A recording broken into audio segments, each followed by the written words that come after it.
Number 31. How will the composition of a pregnant woman's blood change as it passes through a placenta? How will the composition of pregnant women's blood change as it passes through the placenta?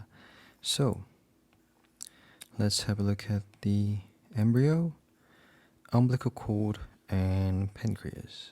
Not pancreas, oh my god, placenta. So this is placenta. The actual role of the placenta is to filter and select the nutrients and substances that should go to the embryo to keep it happy.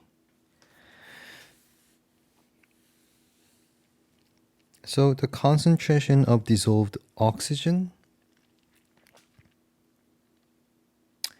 as it goes, as the composition of the women's blood enters or passes through the placenta, the concentration will decrease.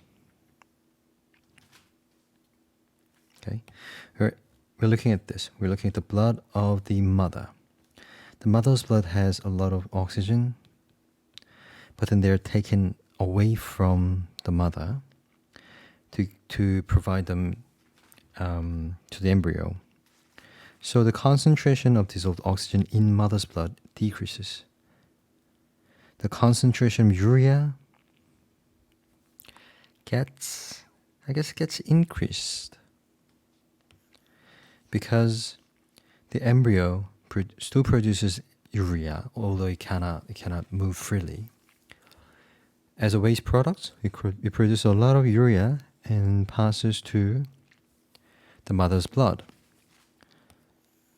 So the answer should be B for this question. So embryo usually gives like many waste products to the mother, and mother usually gives like good stuffs to the embryo. And urea is, of course, it's not good stuff. So